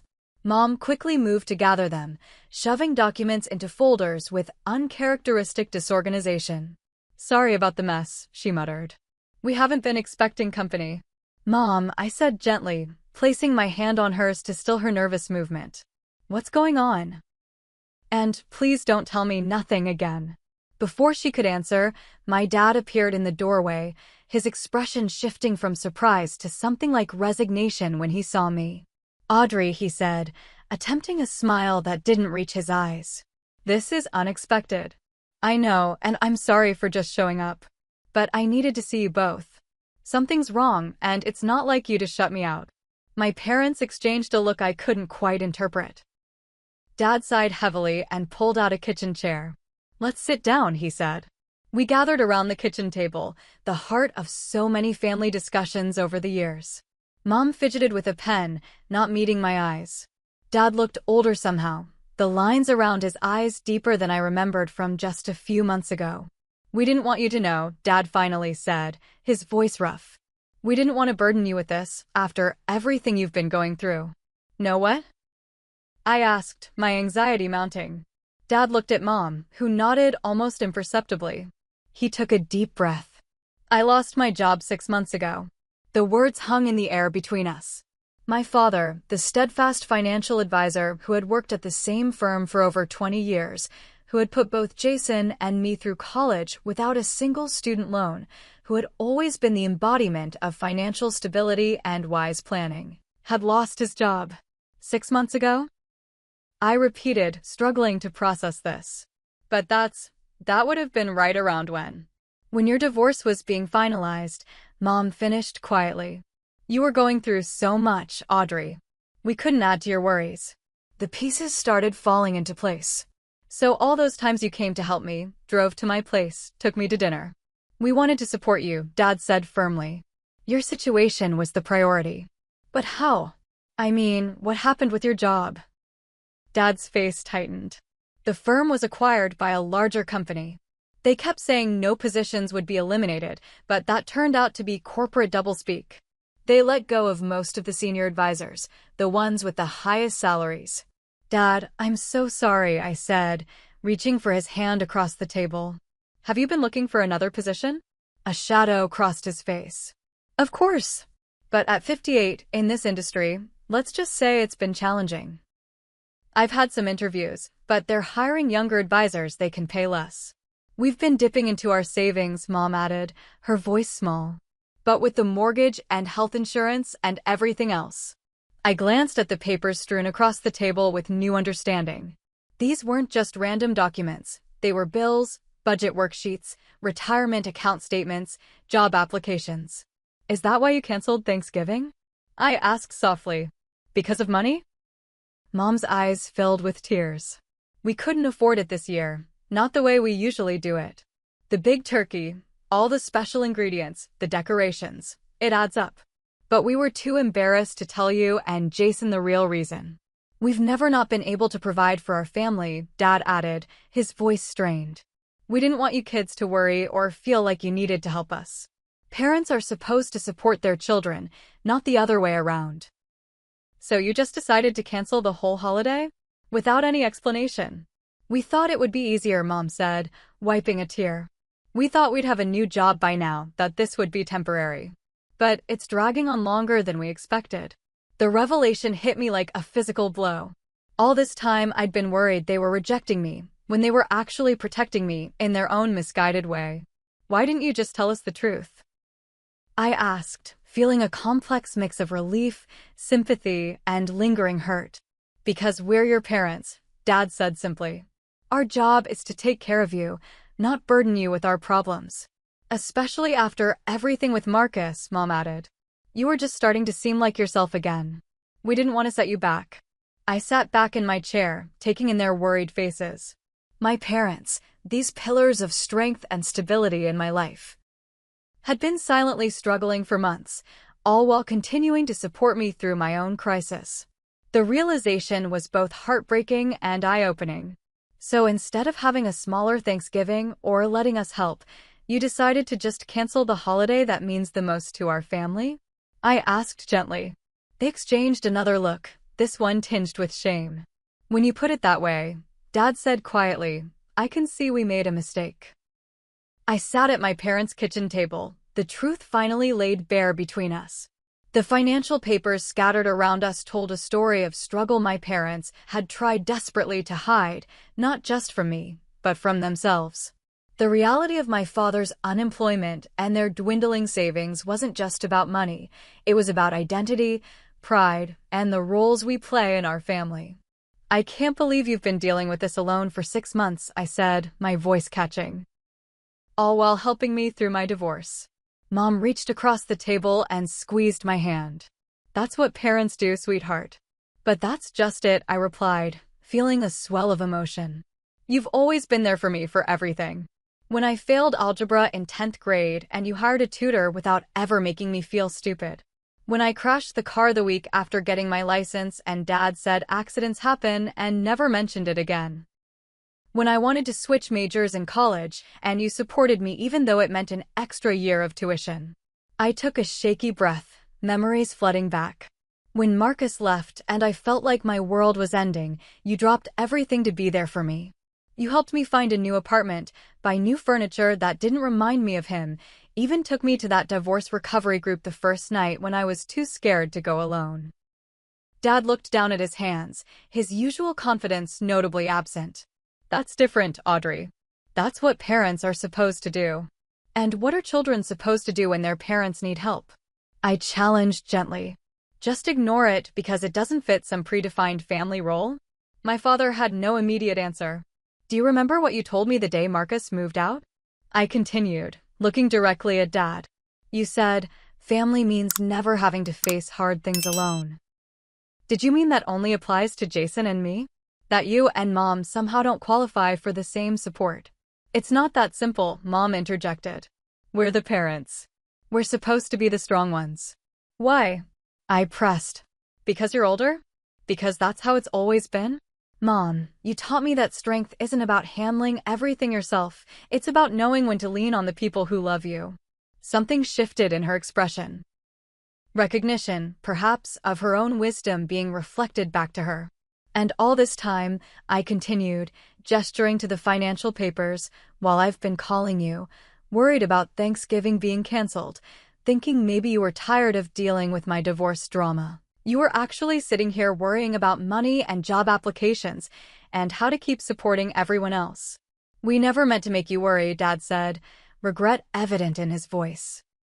We thought we were sparing you. By shutting me out? By making me think my family was falling apart in some mysterious way I wasn't allowed to understand. My voice rose slightly, the hurt of the past weeks surfacing. Do you know what that did to me? After everything with Marcus, to suddenly feel rejected by my own parents without explanation. Mom's eyes widened, her hand flying to her mouth. Oh, Audrey, we never thought of it that way. We never meant to make you feel rejected. I know you didn't, I said, softening my tone. But that's what happens when we don't tell each other the truth. We create space for all sorts of painful misunderstandings. The three of us sat in silence for a moment, the weight of these realizations settling around us. Through the kitchen window, I could see the old oak tree in the backyard, now bare of leaves, its branches stark against the November sky. I remembered climbing that tree as a child, Dad always waiting below, arms outstretched, ready to catch me if I fell. The memory brought fresh tears to my eyes. I need to call Jason, I said suddenly, pulling out my phone. Mom looked alarmed. Audrey, wait. He deserves to know too, Mom. We're not kids anymore. We're adults who love you both and deserve the chance to support you the way you've always supported us. After a moment of hesitation, she nodded. I dialed Jason's number, putting the phone on speaker when he answered. Hey, what's up? His voice filled the kitchen, casual and unaware of the emotional conversation he was entering. Jason, I'm at Mom and Dad's, I began. There's something you need to know. With my parents' reluctant permission, I explained the situation to my brother. There was a long silence after I finished. Dad lost his job 6 months ago?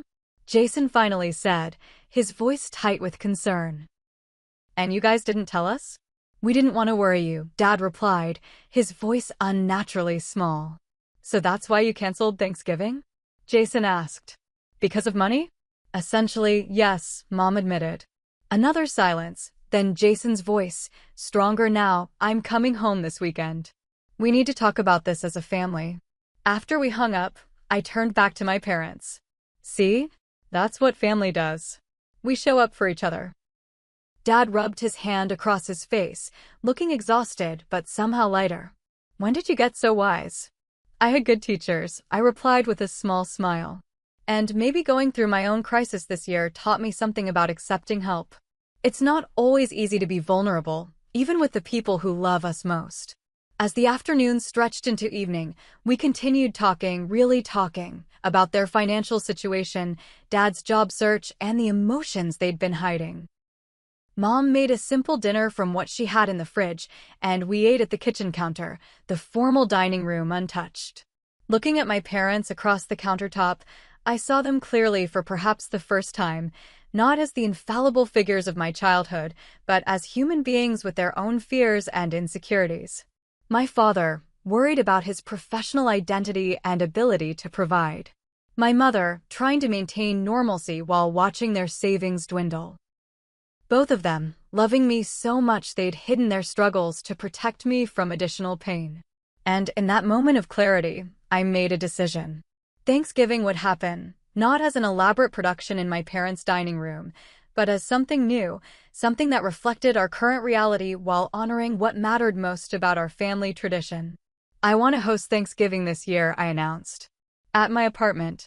My parents exchanged surprised glances. Honey, that's sweet, but your place is tiny, Mom said gently. And we know money is tight for you too after the divorce, Dad added. It's not about the size of the table or how fancy the meal is, I insisted. It's about being together, especially when things are hard. Isn't that what you've always taught us? But, Mom began. No buts, I interrupted firmly. Jason and I will handle everything. All you need to do is show up. Audrey, we can't let you, Dad started. You're not letting me do anything, I said. I'm telling you what's going to happen. For once, you're going to let your children take care of you. Consider it our thank you for a lifetime of Thanksgivings. The resistance in their expressions began to soften, replaced by something that looked like a mixture of gratitude and pride. Okay, Mom finally said, her voice thick with emotion. Okay. The week that followed was a whirlwind of activity. As soon as Jason arrived that weekend, we launched into planning mode. My one-bedroom apartment would be challenging as a venue. The living room could barely fit my small sofa and coffee table, but we were determined to make it work. We could borrow a folding table from my office, Jason suggested as we sat in our parents' kitchen, making lists. And some extra chairs. And we can use Mom's tablecloth and dishes, I added. No need to buy anything new. Mom hovered nearby, clearly fighting the urge to take over the planning. Don't forget you'll need serving utensils and Mom, Jason and I said in unison, giving her a look.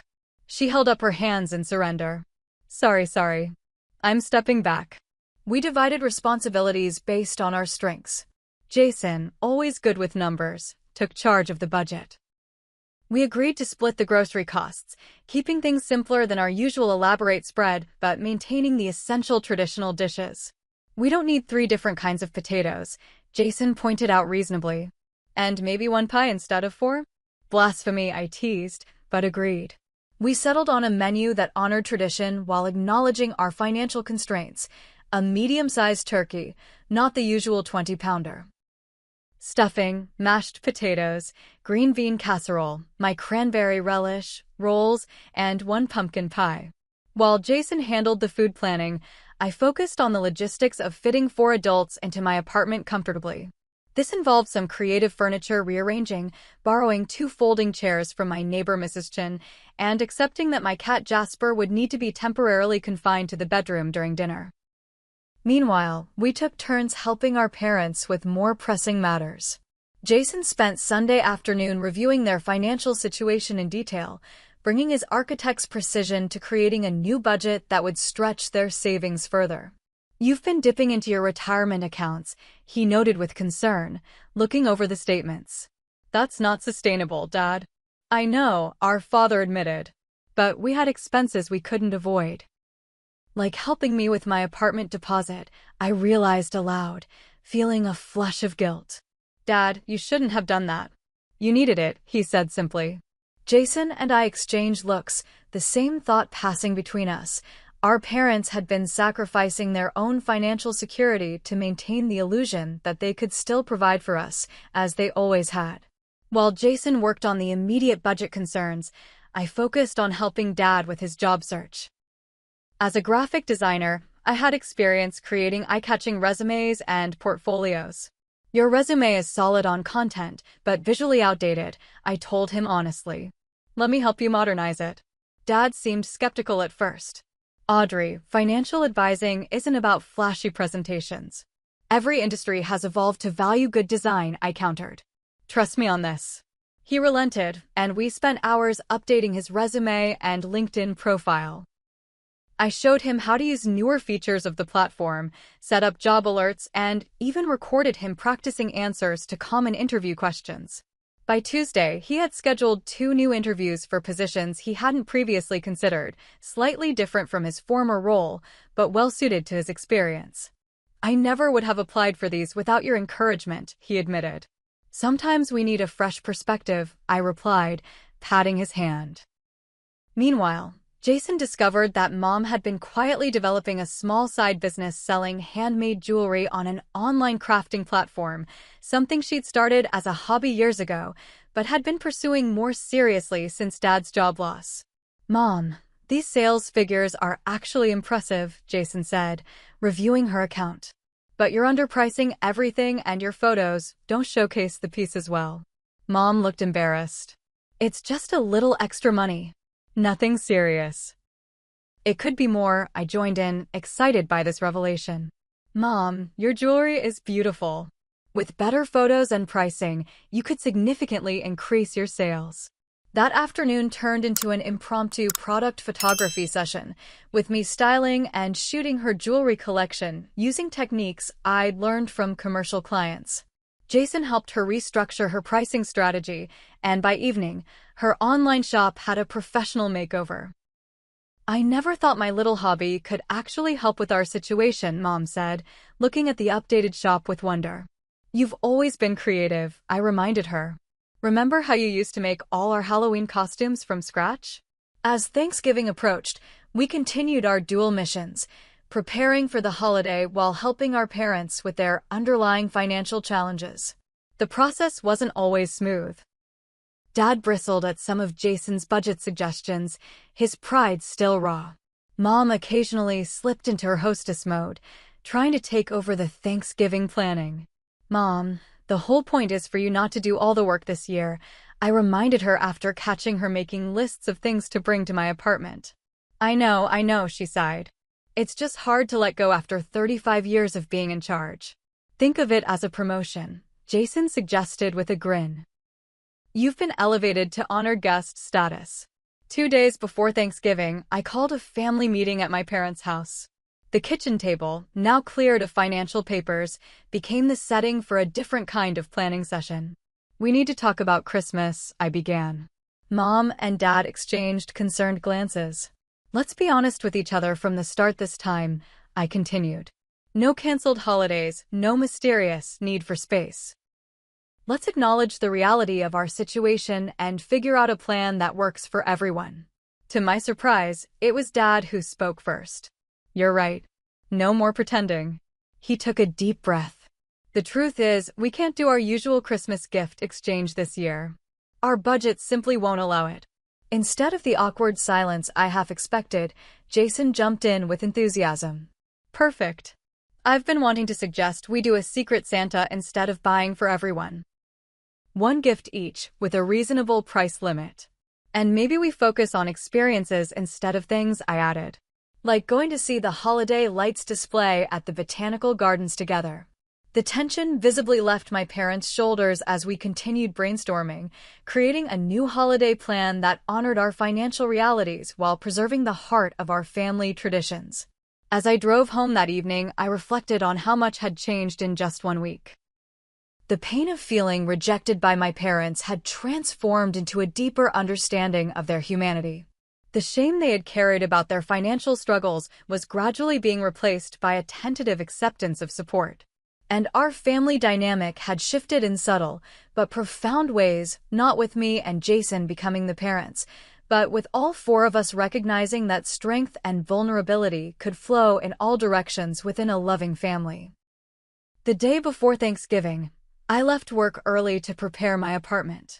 Jason arrived from Philadelphia in the afternoon, bringing the borrowed table and chairs, plus a surprise, a small television stand he'd built himself to replace my wobbly makeshift one. Early Christmas present, he said with a shrug when I protested that we'd agreed to no gifts yet. Consider it apartment infrastructure. Together we transformed my small space, pushing my couch against the wall to make room for the dining table, setting out Mom's heirloom tablecloth and the good dishes we'd borrowed.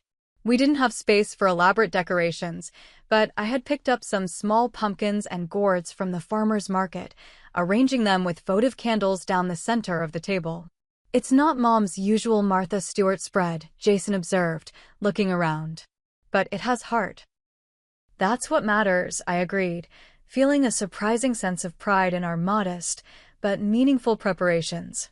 Later that evening, as Jason and I prepared what we could in advance in my tiny kitchen, he suddenly stopped chopping celery and looked at me. You know, I've been thinking about Dad's job situation, he said. The firm I work with is opening a satellite office in this area next year. They'll need someone with financial expertise for the real estate development side. It's not exactly what Dad did before, but his skills would transfer. Jason, that would be perfect, I exclaimed. Have you mentioned it to him? Not yet. I wanted to make sure the position was really happening first. But I got confirmation yesterday, so I'm going to talk to him about it tomorrow. I hugged my brother impulsively. When did we become the adults in this family? He laughed. I'm not sure we are. But maybe we're finally acting like the team we're supposed to be. As we continued cooking, I realized something had shifted in me as well. For months after my divorce, I had been focused almost exclusively on my own pain and recovery. My parents' crisis had forced me to look beyond myself, to give support rather than just receive it. And somehow, in the process of helping them, I had found a strength I didn't know I possessed. Thanksgiving morning dawned clear and cold. I woke early, nervous energy propelling me out of bed before my alarm. Jasper protested when I disturbed his comfortable position, but I appeased him with breakfast before starting my own preparations. The turkey, much smaller than our usual bird, but still the centerpiece of our meal, needed to go in the oven by 9. I had watched my father prepare the turkey every year of my life, but had never actually done it myself. Thankfully, he had talked me through the process earlier in the week, and I had his handwritten instructions propped against my kitchen backsplash. You can do this, I muttered to myself as I rinsed the bird and patted it dry. It's just a big chicken, right? Jason arrived at 8:30 with coffee and bagels. Thought we could use the fuel, he said, setting them on the counter. How's it going? I'm about to violate this turkey's personal space with herbs and butter, I replied, making him laugh. Working together in my tiny kitchen required a choreographed dance of movements. We bumped elbows, reached over each other for utensils, and occasionally had to step into the hallway to allow the other person to open the oven door. But there was something comforting about the closeness, about working side by side with my brother in a way we hadn't done since we were kids helping Mom with Christmas cookies. Remember when we used to fight over who got to lick the beaters? Jason asked, as if reading my thoughts. And Mom would always magically have 2 beaters ready, one for each of us, I recalled with a smile. By 11, delicious smells filled my apartment. The turkey was roasting, the stuffing was prepared and waiting for its turn in the oven, and the potatoes were peeled and soaking in cold water. Everything was on schedule, a minor miracle given our limited space and experience. Should we check on Mom and Dad? I asked, glancing at the clock. They were due to arrive at 1 o'clock. I already texted Dad. They're on their way, Jason replied. Mom insisted on bringing her special gravy boat and some extra napkins. I smiled, imagining our mother unable to arrive empty-handed. Some things would never change, financial crisis or not. When the doorbell rang at 12:30, I felt a flutter of nervousness. This was the first time I had ever hosted my parents for a major holiday. I wanted everything to be perfect, not to impress them with my hosting skills, but to show them that we could adapt our traditions without losing what made them special. I opened the door to find my parents standing there, both dressed in their Thanksgiving best. Mom held her gravy boat wrapped carefully in a dish towel, while Dad carried a small bouquet of fall flowers. These are for you, he said, handing me the bouquet. Every hostess deserves flowers. The simple gesture brought unexpected tears to my eyes. Thank you, Dad. They entered my apartment, taking in the transformed space with appreciative glances. It looks lovely, Audrey, Mom said, her eyes lingering on the table set with her heirloom dishes. You've done a wonderful job. We both did, I corrected, gesturing to Jason, who was emerging from the kitchen with drinks for everyone. Apple cider, he announced. With or without bourbon for the adults. Definitely with, Dad said with a smile, the first genuine one I'd seen from him in weeks. We settled in the living area, perching on the couch and the two side chairs I'd arranged for pre-dinner conversation. The space was tight, but not uncomfortably so, cozy rather than cramped. Something smells amazing, Mom commented, visibly restraining herself from going into the kitchen to check on things. That would be the turkey, which is not dry and definitely not on fire, I said proudly. I followed your recipe exactly, Dad. The student becomes the master, he replied with a wink. As we chatted, I noticed a subtle shift in my parents' demeanor. The strained, worried expressions they had worn during my surprise visit had softened. They looked more like themselves, not completely carefree, but present and engaged rather than burdened by secrets. When it came time to serve the meal, we faced our first logistical challenge. My kitchen was too small for our usual buffet-style serving, and the table too crowded for all the dishes. Side table service? Jason suggested, dragging my small end table over to position it next to our dining setup. Perfect, Mom approved. We'll put the vegetables there and keep the turkey and stuffing on the main table. Working together, we managed to get everything to the table hot and more or less simultaneously, no small feat in my limited space. When we finally sat down, the four of us crowded around the borrowed table in my small living room. I felt a wave of emotion wash over me. This wasn't the Thanksgiving I had imagined a month ago. The setting was different, the meal simpler, and all of us somewhat changed by recent events.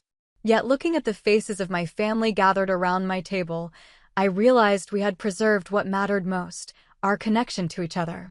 Dad cleared his throat. I think this calls for a toast, he said, raising his glass.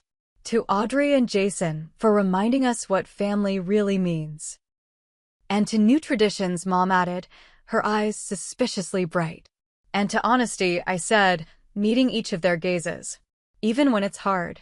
Especially then, Jason agreed. We clinked glasses, the simple sound sealing our unspoken promise to face whatever came next, together. The meal itself was a success, if not perfect by our usual standards. The turkey was slightly overcooked on one side, my oven apparently had hot spots I hadn't known about. And Jason had forgotten to add butter to the mashed potatoes. But my cranberry relish was declared exactly right by Mom, and Dad went back for seconds of the stuffing. As we ate, our conversation flowed more naturally than it had in months. No one was walking on eggshells or hiding difficult truths. We talked about Dad's upcoming job interviews, about Mom's growing online jewelry business, about Jason's new project at work, and even a little about my gradually healing heart post-divorce. I have some news, actually, Dad said as we were finishing the main course. I had a phone interview yesterday for a position I hadn't mentioned to you all yet. It's with a financial literacy nonprofit, helping people learn to manage their money better. Dad, that sounds perfect for you, I said encouragingly. It would be a significant pay cut from my previous position, he admitted. But the work would be meaningful. I'd be helping people avoid the kind of financial problems that can tear families apart. I think you'd be wonderful at that, Mom said, reaching for his hand. You've always been a natural teacher. They want me to come in for an in-person interview next week, he added, a hint of excitement in his voice that had been missing for months. That's fantastic, Jason said. And speaking of job opportunities, he went on to tell Dad about the potential position at his firm's new satellite office. As they discussed the details, I caught Mom's eye across the table. She smiled at me, a smile full of gratitude and relief. I smiled back, feeling a deep sense of rightness despite all the recent turmoil. Our quiet moment was interrupted by a knock at the door. Are you expecting someone? Mom asked. No, I said, getting up with a puzzled expression. When I opened the door, I found my friends Stephanie and Tyler standing there, holding a large pie and a container of whipped cream. "Surprise," Stephanie said. "We just finished early at my parents' and thought we'd bring dessert reinforcements. Is that okay?" I laughed, genuinely delighted by their thoughtfulness. "It's more than okay. Come in." I made quick introductions as Jason fetched 2 more folding chairs from the hallway closet, squeezing them in around the already crowded table. With 6 of us now, the space was definitively at capacity, but somehow that made it all the more festive. "We were just about to have pie," I explained as they settled in. "But more pie is always welcome." "2 pies?" Mom exclaimed with mock horror. "Such extravagance." We all laughed, the joke landing perfectly because we understood the context behind it.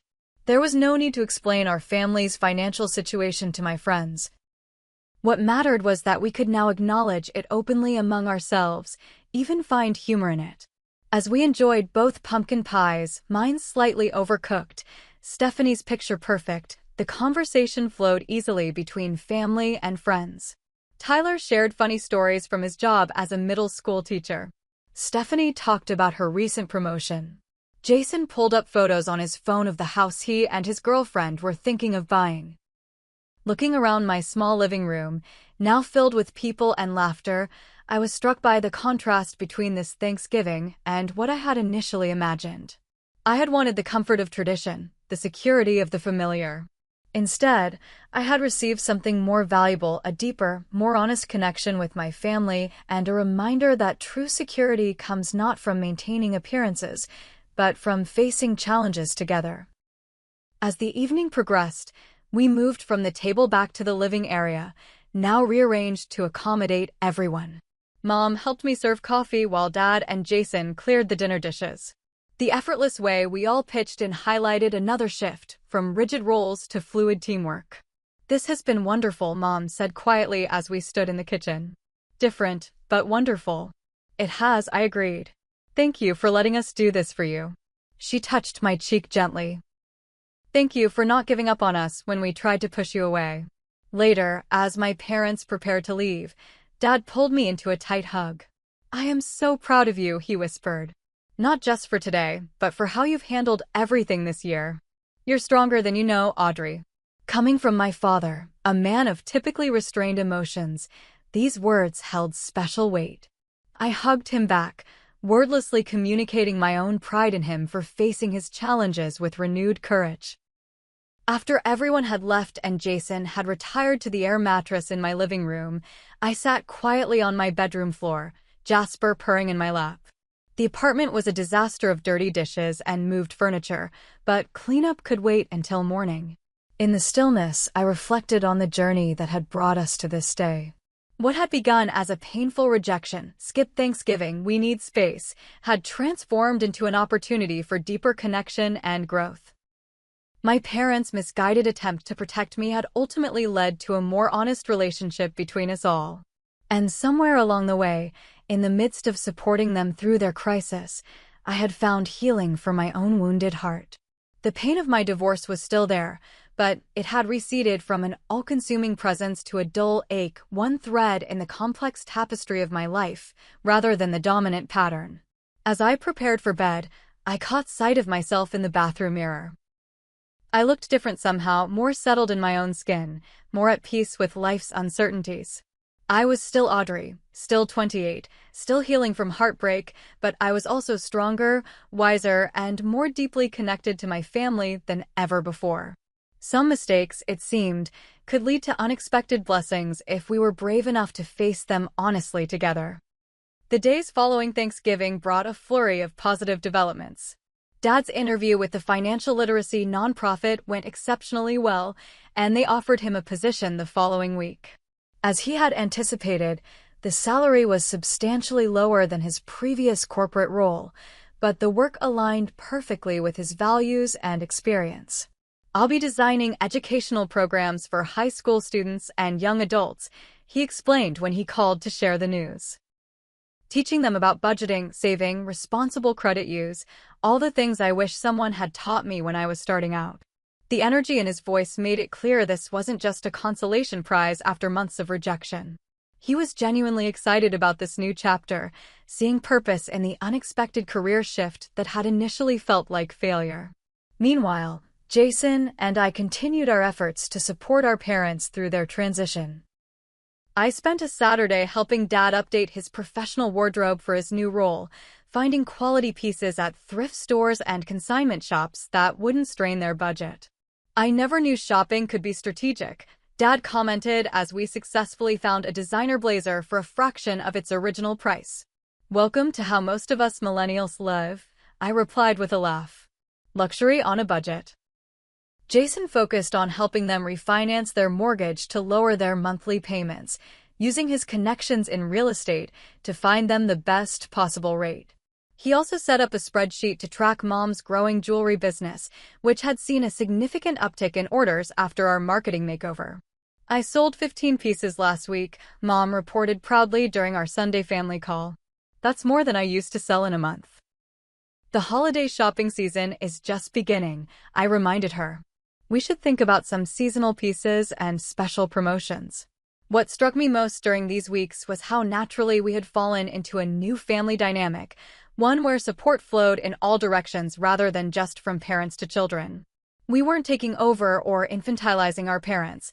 We were simply putting our own skills and resources into the family pool, just as they had always done for us. December arrived, bringing with it the next test of our new approach to family traditions, Christmas. True to our Thanksgiving discussion, we implemented a secret Santa exchange instead of our usual extravaganza of presents. The spending limit, $50 per person, felt both reasonable and challenging, pushing us to be thoughtful rather than extravagant. I drew Mom's name and spent weeks planning the perfect gift.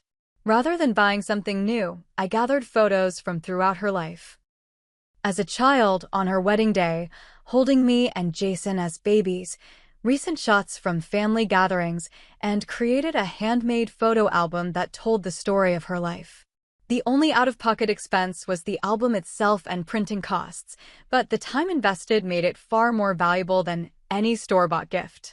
When Christmas Day arrived, we gathered at my parents' home, the traditional location, but with simplified decorations and a potluck meal instead of Mom's usual elaborate spread.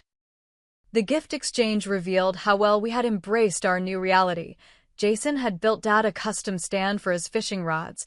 Dad had found Mom a first-edition copy of her favorite childhood book at a used bookstore. Mom had knitted me a beautiful scarf in exactly the colors I loved.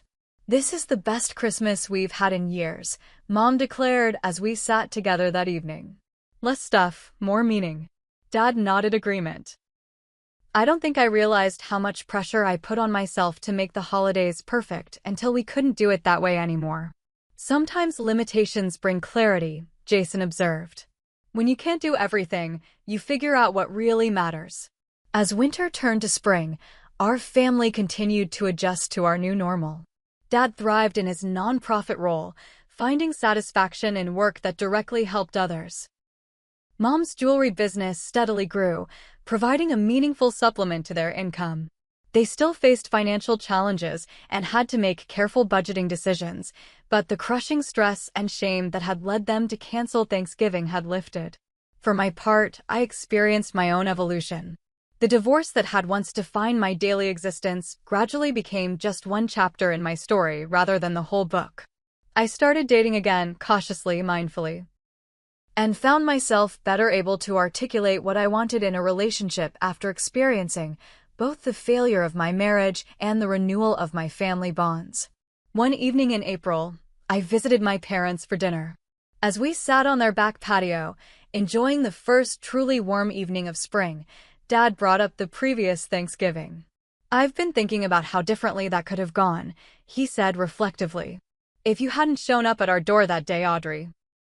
"But I did," I said simply. "Yes, you did." He smiled. "You know, I spent most of my adult life thinking my job as a parent was to shield you kids from any hardship, to solve problems before you ever knew they existed. I thought admitting we were struggling would be failing you somehow. Instead, hiding it was what almost came between us," Mom added. "I still can't believe we thought canceling Thanksgiving was the solution." "Well, in a way, it was," I pointed out. "Just not in the way you intended." It forced us to have conversations we needed to have. It made us reevaluate what family really means. And what does it mean? Dad asked, his question genuine rather than rhetorical. I thought for a moment before answering. I think it means being brave enough to show up imperfectly for each other. To offer what we have rather than hiding when we can't provide what we think we should. Mom reached over to squeeze my hand. When did you get so wise? Must be those Harrison genes, I joked. As I drove home that night, I reflected on the journey our family had taken over the past 6 months. What had begun as a painful misunderstanding, skip Thanksgiving, we need space, had ultimately strengthened our bonds in ways none of us could have anticipated. My parents had learned that vulnerability wasn't weakness, but the foundation of genuine connection. Jason and I had discovered capacities for support and leadership that might have remained dormant in a more traditional family hierarchy. And I had found that helping others through their struggles had been an unexpected pathway to healing my own wounds. Sometimes the detours in life, the canceled plans, the unexpected crises, the moments when nothing goes as expected lead us to destinations far more meaningful than our original itinerary. My parents' mistake in pushing us away had paradoxically brought us closer than ever before. As for me, I entered the summer with a stronger sense of self and family than I'd had before my divorce. The pain hadn't disappeared entirely, such wounds never do, but it had transformed into something valuable: wisdom, resilience, and a deeper capacity for both giving and receiving love. And isn't that what family is truly meant to teach us? I still have the photo I took that Thanksgiving in my tiny apartment, all of us crowded around my borrowed table, the turkey slightly lopsided, our smiles genuine. It sits on my desk as a daily reminder that perfection is highly overrated, that honest imperfection builds stronger bonds than flawless pretense ever could. So if you're facing a family holiday that feels broken or imperfect, if traditions are changing due to circumstances beyond your control, remember our story. Sometimes what appears to be falling apart is actually falling into place in a new and better configuration. The holiday that matters isn't the one in the magazines or social media posts. It's the one where real people show up with their real struggles and joys, making room for both around whatever table they can manage to set. Have you ever had a holiday that didn't go as planned but ended up being meaningful in unexpected ways? Share your story in the comments below. And if this resonated with you, please like, subscribe, and share with someone who might need this reminder that perfection isn't a prerequisite for connection. Thank you for listening to my story, and remember, sometimes the most beautiful traditions are born from the ashes of ones we thought we couldn't live without.